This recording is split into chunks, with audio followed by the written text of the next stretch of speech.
عبادت اگر آدمی نماز کے لیے ٹھہرے یہ نیت کے ساتھ کہ میں اللہ تعالیٰ سے کچھ مانگنے کے لیے ٹھہرا ہوا ہوں، پھر وہ اسی انداز سے نماز بھی ادا کرے گا، نماز میں اس کو لذت آئے گی، اس میں سرور حاصل ہوگا، کیونکہ وہ اللہ تعالیٰ سے مانگ رہا ہے، اللہ تعالیٰ سے فریاد کر رہا ہے، تو اس کی وہ کیفیت بھی ہوگی جو ایک مومنانہ کیفیت ہو۔ جیسے نبی کریم صلی اللہ علیہ وسلم کبھی نماز پڑھتے، خاص طور پر قیام اللیل، تو آپ کا انداز کیا ہوتا تھا؟ کبھی کبھی قرآن کریم کی بعض آیات سے گزرتے تو آپ کے اوپر ایسا اثر ہوتا، تو جیسے حدیث میں کہا گیا عزیز کا عزیز المرجل، ہانڈیا کو جب کھولایا جاتا ہے نا سالن بنانے کے لیے، جب وہ گرم ہو جاتی ہے تو اس میں سے ایک آواز پیدا ہوتی ہے، یعنی پانی یا سالن جب گرم ہو جائے تو جو آواز پیدا ہوتی ہے وہ اس طرح کی آواز نبی صلی اللہ علیہ وسلم کے سینے سے پیدا ہوتی تھی۔ جب قرآن کی بعض عذاب اور تباہی کی آیتوں سے گزرتے کہ وہ قومیں جو تباہ اور برباد کر دی گئی اس پر سے گزرتے تو آپ کی کیفیت ایسی ہو جاتی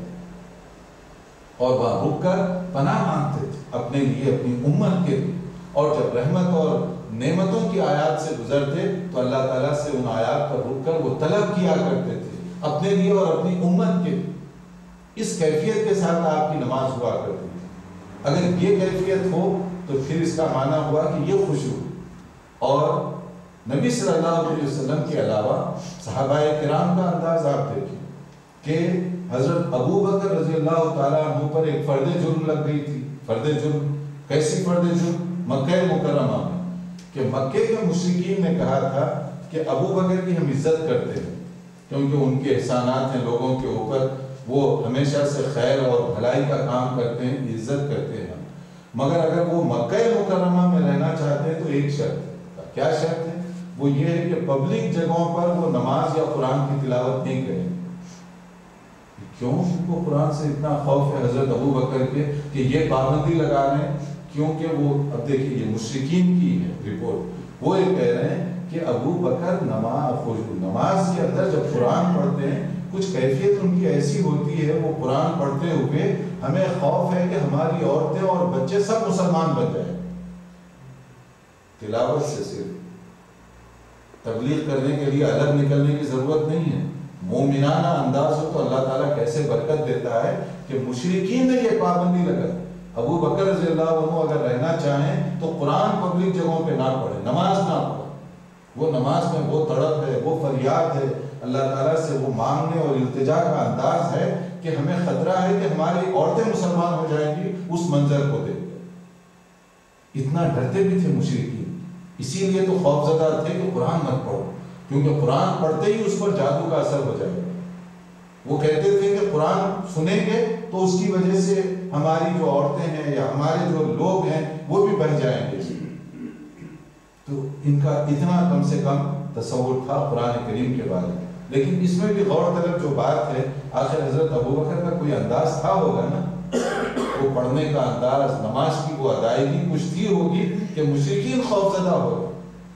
کہ ان کے صرف انداز کو دیکھ کر لوگ جو ہے مسلمان ہو جاتے ہیں۔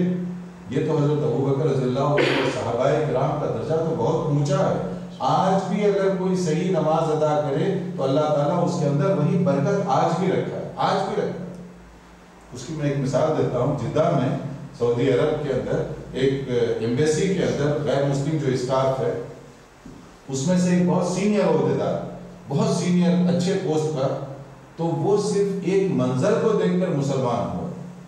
جب وہ مسلمان ہوا اس سے پوچھا گیا اخبار رپورٹرز وغیرہ کہ بھی تمہارا اتنا بڑا پوسٹ ہے، اتنی بڑی پوزیشن ہے، مسلمان کیوں ہوئے تم؟ انہوں نے کہا کہ میں اصل میں دیکھتا تھا جب اذان ہوتی ہے تو یہاں جو جماعت کا انداز ہے نا، آپ نے دیکھا ہوگا کہ وہ دکانیں جیسی بند کر دیتے ہیں، سب نماز کی طرف بھاگے بھاگے جاتے ہیں، اور ایون اگر مسجد دور ہو تو اپنے مارکیٹ ایریا میں وہی جماعت کرتے ہیں لوگ، اور وہ جماعت ایک آدمی کوئی بھی امام بن جاتا ہے، اس کے پیچھے سارے لوگ صفیں بنا کر وہیں پر محلے وہ اپنے بازار میں نماز شروع کر دیتے ہیں۔ یہ منظر دیکھ کر میں مسلمان ہوں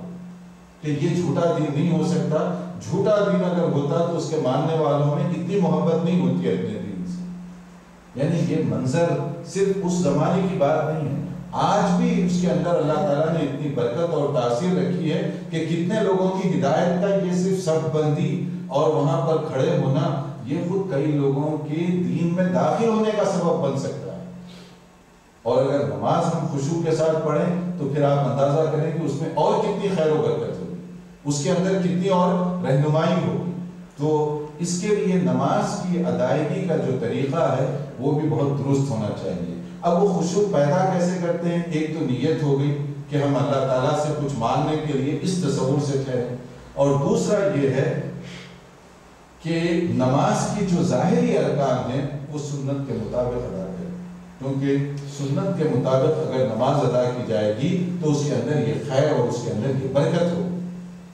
سنت کے مطابق اس کو ادا کرنے کے لیے ہمیں سیکھنا ہوگا کہ نبی کریم صلی اللہ علیہ وسلم نے کس طرح کی نماز کا طریقہ بتایا، کون سا حکم دیا، اس کے لیے ہمیں سیکھنے کی ضرورت ہوگی۔ وہ جو بچپن میں عام طور پر یاد دلائی جاتی ہیں دعائیں، وہ صرف بچپنے میں بچوں کی عمر کو دیکھ کر، ان کے ٹائم کو دیکھ کر کم سے کم چیزیں ان کو یاد دلائی جاتی ہیں۔ اب وہ کم سے کم پر ساری زندگی چلتے رہیں تو یہ بات درست نہیں ہے۔ اس کے اندر امپرومنٹ ہو، اس کے اندر دعاؤں میں بھی اضافہ ہو، اس کے طور طریقے کے اندر بھی ڈیولپمنٹ ہو، اس کے لیے معلوم کرنا چاہیے کہ اصل نماز کا جو مسنون طریقہ ہے وہ کیا ہے۔ جیسے بہت ساری چیزیں نماز میں کرنا چاہیے ہم نہیں کرتے، اور کچھ کام ایسے جو نہیں کرنا چاہیے وہ ہم کرتے ہیں۔ ایک میں موٹی مثال دیتا ہوں، اس سے پہلے اتفاق کی بات ہے کہ جمعہ کے موقع پر میں نے یہ مثال دی یہ سمجھ کر کہ کچھ لوگوں کو شاید یہ پرابلم ہو،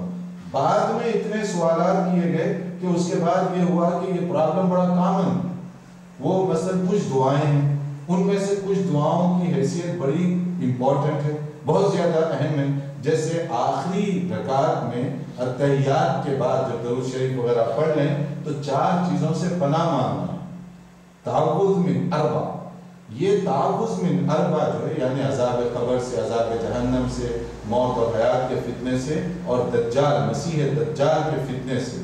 یہ جو ہے 4 چیزوں سے پناہ یہ ضروری ہے نماز کے اندر، بلکہ بعض محدثین اور علماء نے اس کو واجب کہا۔ دعا اختیاری کہ دعا آپ کے اندر جتنی وسیع دعا کریں، مختصر دعا کریں، یا کئی دعائیں بتائی گئی ان میں سے کوئی ایک دعا آپ پڑھیں، اس کے اندر اختیار ہے، مگر یہ جو 4 چیزوں سے پناہ مانگنا ہے، اللہم انی اعوذ بک من عذاب القبر مثلا، کہ یہ اللہ تعالیٰ میں عذاب قبر سے پناہ مانگتا ہوں، تو یہ جو 4 چیزوں سے پناہ ہے یہ ضروری ہے، مگر اس کو بہت کم لوگوں نے یاد رکھا ہوا ہے۔ بالآخر مسجد